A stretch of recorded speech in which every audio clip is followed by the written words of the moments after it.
Security forces जूं बलूचिस्तान में धारदार कार्रवायूं 41 दहशतगर्द मारिजी विया। ISPR मुताबिक 29 जनवरी ते हरनाई ऐं पंजगूर में गुजन इतलान ते धारदार कार्रवायूं कयूं वयूं। हरनाई में 30 ऐं पंजगूर में ऑपरेशन दौरान 11 दहशतगर्द मारिजी विया। ISPR जो चवणु आहे त पंजगूर में मारिजी वियल दहशतगर्दनि वटां 15 डिसंबर ते बैंक मां फुरकियल पैसा, हथियार ऐं बारूदी मवाद हथायो आहे। मारिजी वियल दहशतगर्दनि जो तालुक फितनाल हिंदुस्तान सां हो, जेके शहरियुनि ऐं सिक्योरिटी फोर्सेस ते हमलनि में मुलविस हुआ। वज़ीर आज़म सनअतुनि लाइ बिजलीअ जे टैरिफ में घटिताई जो ऐलान करे छॾियो।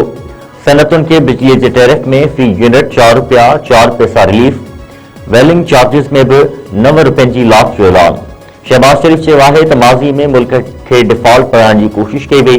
IMF के फंड रोकण लाइ ख़त लिखिया विया ऐं ट्वीट कया विया। ॾुखे वक़्त में दोस्त मुल्कनि साथ ॾिनो, अणथक मेहनत सां मुल्क खे डिफॉल्ट थियण खां बचायो। इस्लामाबाद में एक्सपोर्टरनि खे अवार्ड ॾियण वारी तकरीब खे ख़िताब कंदे वज़ीर आज़म वधीक चयो आहे त हुकूमत जो कमु कारोबार करणु न पर साज़गार माहौल फराहम करणु आहे। सियासी ऐं अस्करी तावन सां मुल्क में तरक्की जूं राहूं खुलियूं आहिनि। फील्ड मार्शल जे ख़ासि तावन सां केतिराई मामला हल थिया आहिनि। हिन वक़्तु मुल्की मईशत मुस्तहकम थी चुकी आहे ऐं महांगाई जी शरह सिंगल डिजिट ते अची वई आहे। 1 फरवरी ते पेट्रोल ऐं डीज़ल जी क़ीमतुनि में वॾे इज़ाफ़े जो इम्कान। ज़रीन मूजिब नार जे ख़िते में जारी छिकतान ऐं अमरीका ईरान जंग जे ख़तरे जो असर पेट्रोलियम शयुनि ते पवंदो।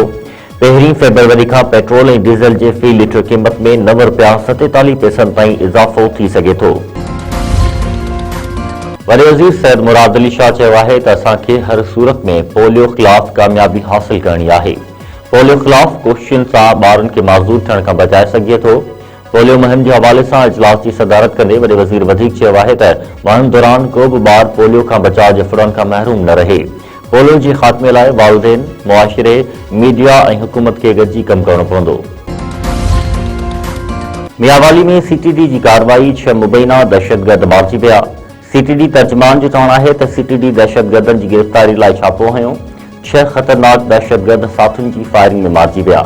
CTD तर्जुमान मूजिब कार्रवाई दौरान 8 ख़तरनाक दहशतगर्द ऊंदाही जो फ़ाइदो वठंदे फरार थी विया। अमरीकी सदर डोनाल्ड ट्रंप चयो आहे त ईरान तरफ़ अमरीकी जंगी बेड़ो रवानो करे छॾियो आहे, पर उन जो इस्तेमालु न करणु बहितर हूंदो। ईरान सां अॻु में बि ॻाल्हियूं कयूं आहिनि ऐं आईंदा बि ॻाल्हियुनि जो इरादो आहे। सहाफ़ियुनि सां ॻाल्हाईंदे अमरीकी सदर वधीक चयो आहे त बर्तानिया लाइ चीन सां कारोबार करणु ख़तरनाक थी सघे थो।